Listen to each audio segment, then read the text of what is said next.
cercueil porté par des militaires tchadiens repose Idriss Déby, tué lundi lors d'affrontements contre des rebelles.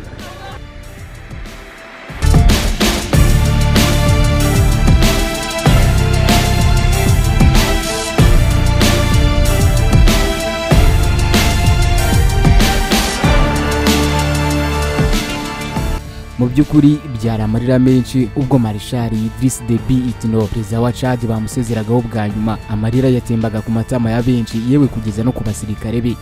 Byageze ku mugore we Hinda Déby Itno, maze biramurenga, ikiniga kiba cyinshi, asuka amarira menshi ubwo yavugaga ijambo. Nos yeux vous chercheront dans les cieux, pour toujours vous serez dans nos cœurs. Ni mu muhango wabaye tariki ya 23 ukwezi kwa kane 2021, Idriss Déby Itno asezerwaho bwa nyuma yuko yitabye Imana kuwa mbere tariki ya 20 aguye ku rugamba, ibintu nabyo bitavuzweho rumwe. Ubu rero ariko umwiryane ukomeje n'ubundi kuzamuka, ndetse mu muryango impaka zikomeje kuba nyinshi zishingiye ku kutumvikana ku muntu wasimbura uyu nyakwigendera, nubwo byatangajwe ko umuhungu we Pukka ari ugomba kuyobora iki gihugu mu nzibacyuho n'inzibacyuho y'amezi 18. Ibinyamakuru byo muri Tchad mu gihugu imbere tariki ya 21 uku kwezi byatangaje ko ngo habayeho gukozanyaho hagati y'uyu Pukka ndetse na mwene se witwa Zakaria. Ibitangazamakuru byinshi binavuga ko yewe ngo n'abagore ba Idriss Déby uko bari batanu ngo batangiye gusubiranamo, cyane cyane witwa Hindi Déby. Byanatekerezwaga ko ari uzasimbura uyu perezida Idriss Déby Itno witabye Imana. Mu gisirikare nacyo ngo hari gututumba umwuka mubi wo gucikamo ibice, dore ko harimo abashigikiye guverinoma y'inzibacyuho yashizweho, abandi nabo bakaba batabyumva habe na gato.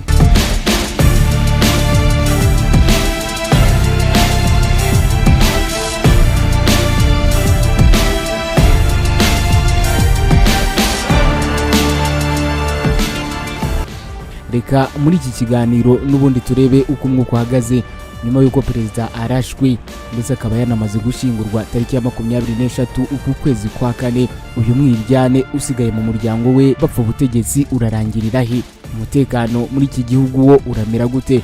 Dore ko n'inyeshyamba zari zaratanze agahenge zavuze ko ngo karangiye, ubu zikaba zigiye kwegura ibirwanisho bundi bushya, dore ko n'ubundi ziri mu birometero bike cyane uvuye mu murwa mukuru Nyuma.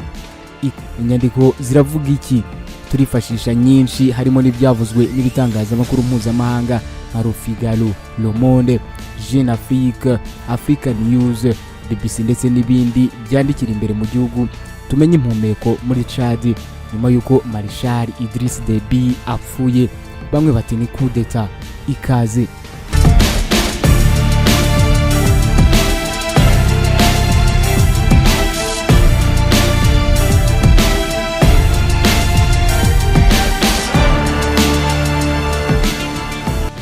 Idriss Déby Itno akimara gupfa ngo habaye inama y'igitaraganya, ni inama yabereye mu muhezo.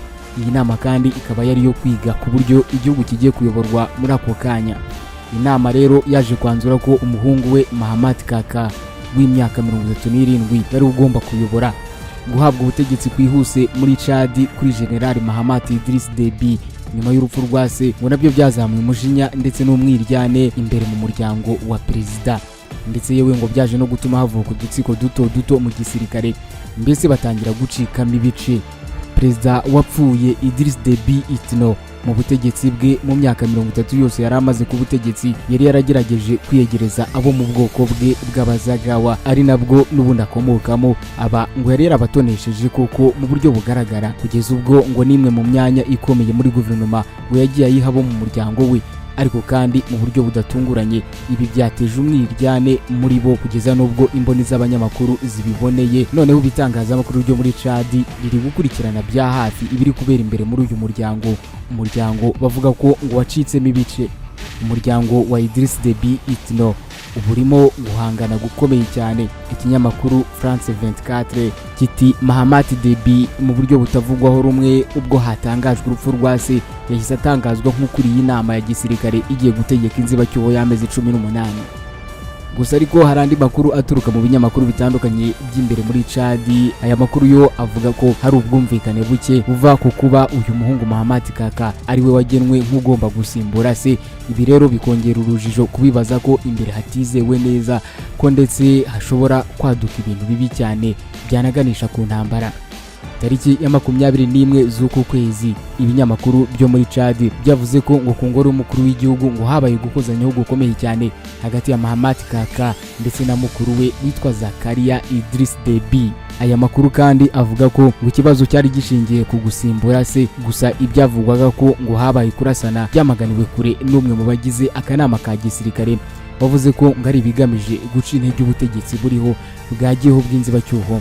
Idriss Deby yari afite abagore benshi ku buryo umubare utaruzwi neza. Icyakoze abari bazwi n'abagera kuri 5 nibo bari bakunze kuvugwa cyane mu binyamakuru by'imbere muri Tchad.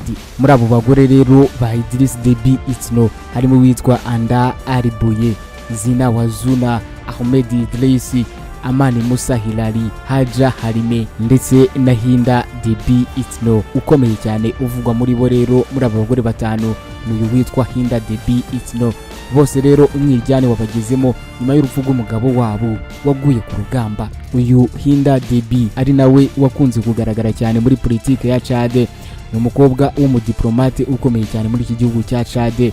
Hinda Deby w'imyaka 41 kandi yakoze nk'umunyamabanga wihariye wa Idriss Deby mbere yo kuva kuri uwo mwanya ngo yite ku muryango we yashinze, ni umuryango cyangwa se fondation witwa Grand Cœur. Kubera ko rero abavandimwe be bakora mu biro bya perezida, uyu Hinda Deby yagize ijambo rikomeye cyane mu gushyiraho abategetsi cyangwa se guhindura abagize guverinoma.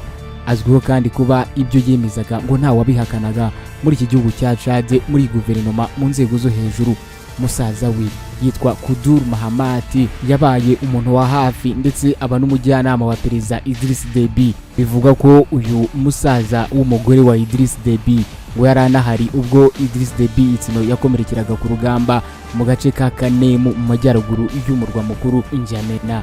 Abandi rero basaza be harimo witwa Hussein Masari Hussein, witwa Mahamat Isa Harikimi ndetse na Hamati Kazari. Bose rero bagiye baba ba minisitiri b'ubuzima, ba minisitiri b'ubutabera, uburezi, bose uko bakurikirana bose uko mbakubwiye.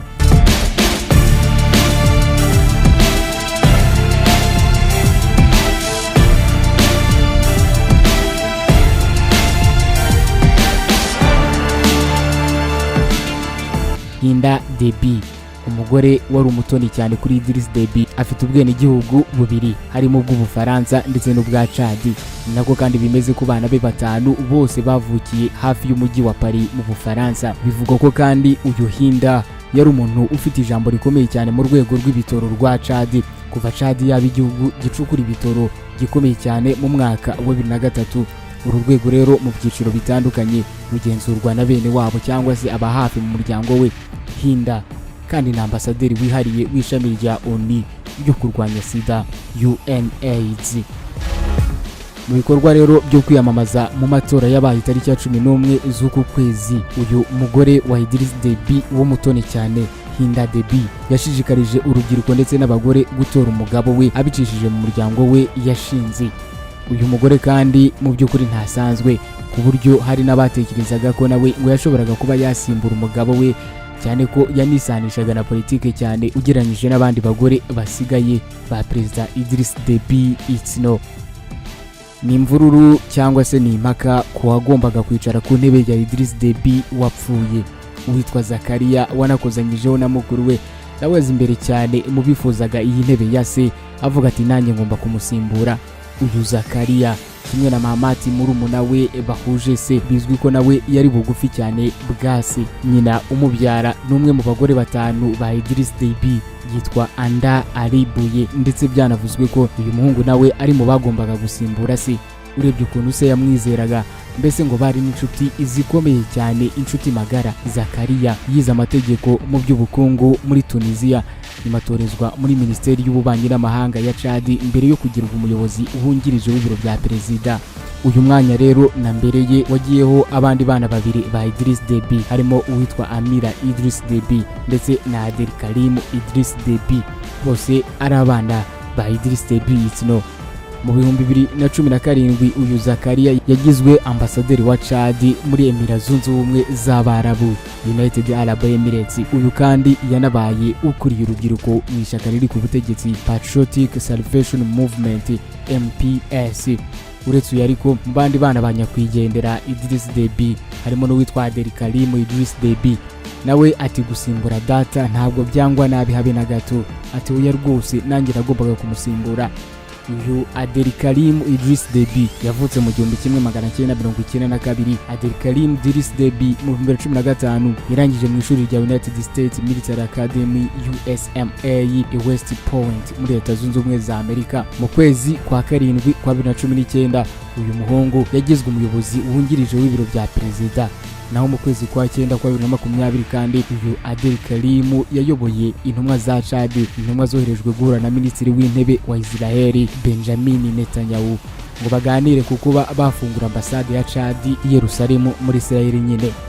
Mu kwezi kwa mbere kwa 2019 mu ruzinduko Injamena, Benjamin Netanyahu yari yatangaje isubukurwa ry'umubano wa Israel ndetse na Tchad nyuma y'imyaka 46 nta mubano uhari. Aba bahungu rero bose nkubwiye ba Idriss Deby ntibarebana neza kugeza ubu, bose icyo bashaka nta kindi ni ugusimbura se. Buri umwe aribaza ati kuki atari nge wasimbuye papa ku ntebe y'ubuyobozi? Mbese rwabuze gica, impaka ni zose banyuzamo bakanakozanyaho.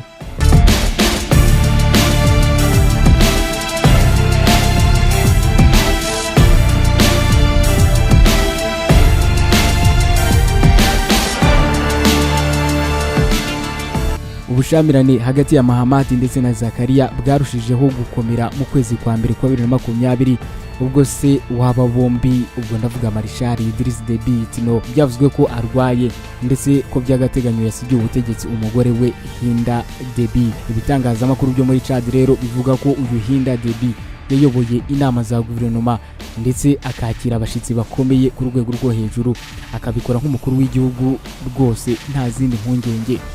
Ikinyamakuru Zoom cyandikira muri Tchad mu nkuru yacyo kivuga ko Perezida Idriss Deby basigiye ubutegetsi First Lady gira ngo yirinde intambara hagati y'aba bahungu be bombi basa n'abadashobora kumvikana kugomba kuyobora muri rusange. Iki kinyamakuru kandi kigira kiti biraboneka ko Idriss Deby ari gutegura umugore we gukomeza ubutegetsi kuko atahisemo umwe mu bahungu be. Ibi bishobora gutera ubushamirane n'intambara yo kumusimbura. Niko inkuru yanditswe n'ikinyamakuru Zoom ibivuga, ndetse kandi aya magambo yanasubiwemo n'ikinyamakuru cy'Abongereza BBC. Tuvuye mu muryango ariko no mu gisirikare naho ngo ishamba sirye habe na gato. Wenda birashoboka ko ubu bushamirane mu gusimbura Idriss Deby wapfuye buri mahanini abo mu muryango we, ariko mu buryo buteye inkeke ndetse butumvikana neza bushobora guteza ibibazo nuko n'abajenerali bakuru mu gisirikare cy'iki gihugu baba babirimo. Ikinyamakuru Tchad Info cyanditse kuri Twitter yacyo ko ngo nta bibazo byo guhangana byabereye muri presidence hagati ya Zakaria ndetse na Mahamat. Ikinyamakuru kikavuga ko ngo kibikesha uwo mu muryango wa Idriss Deby wabahaye amakuru, ariko kandi imwiryane mu muryango wa perezida kuri ingingo n'ubundi imaze igihe ari ibanga rizwi na bose. Ubwo uwo wabaza wese nyine yabikubwira ahangaha mu gihugu cya Tchad. Hari kandi ibimenyetso by'uko hari ugucikamo ibice mu gisirikare cya Tchad.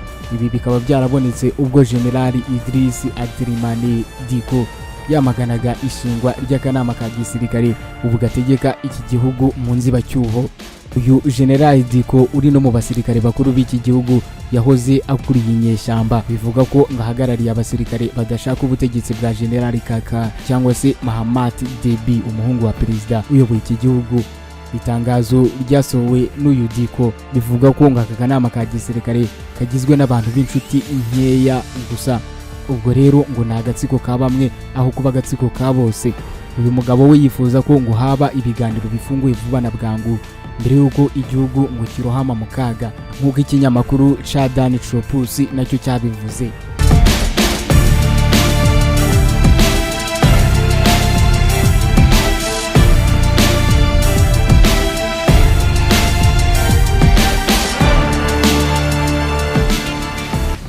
Niba koko mu by'ukuri umuryango wa Idriss Deby ndetse yewe n'igisirikare aribo bari kugora ubutegetsi bwashizweho bwa Mahamat Kaka. Ubu bushamirane rero bushobora kugira ingaruka zikomeye cyane dore ko bwanananiza akagatsiko k'abasirikare bashaka gusubiza ibintu byose ku murongo, mu gihe hari ubwoba bw'uko gusimburana ku butegetsi n'ubundi kutazagenda neza igihe amezi 18 akagatsiko kahawe azaba arangiye.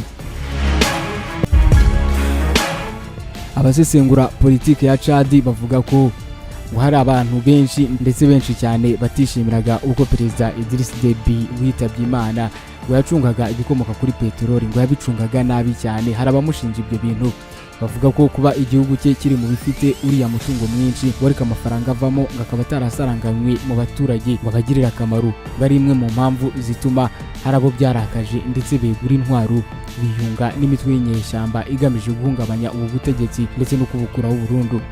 Ikindi kandi kiyongera kuri ibyo ni uko bisa naho Deby atari yiteguye kurekura ubutegetsi hakiri kare kugira ngo ibintu abicungire ahitaruye, bitaraba ngombwa ko hagira bamwe bamutera icyizere. Yari aherutse gutsindira kuyobora Tchad kuri manda ya 6, ibintu bitavuzweho rumwe n'ubundi. Idriss Deby Itno yari ayoboye iki gihugu cya Tchad kuva mu myaka 30 yose ishize, mu 1990 nibwo yageze ku butegetsi ahiritse uwitwa Senable.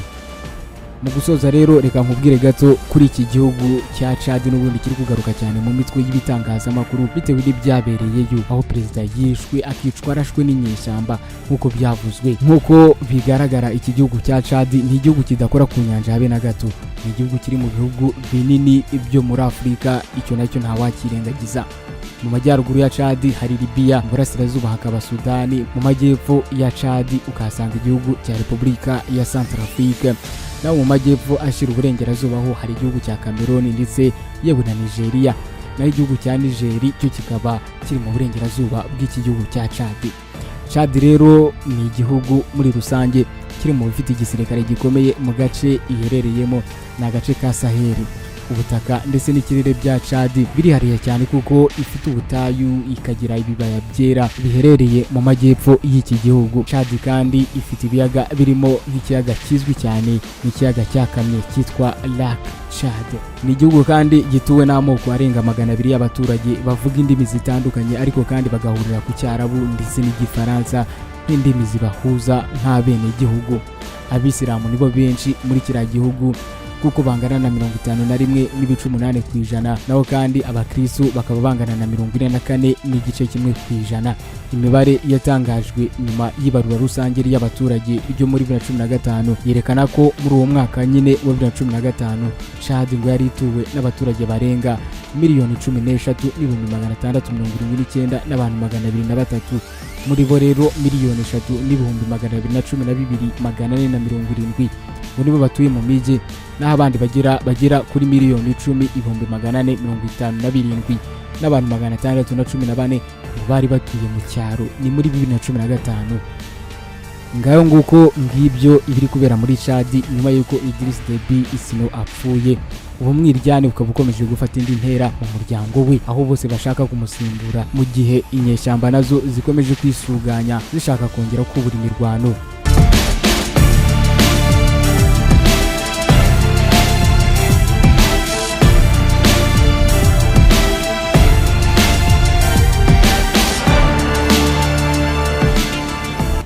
Ndetse mu myaka 34 kuko yavutse mu 1985 wakomokaga muri Ombo mu karere ka Oromiya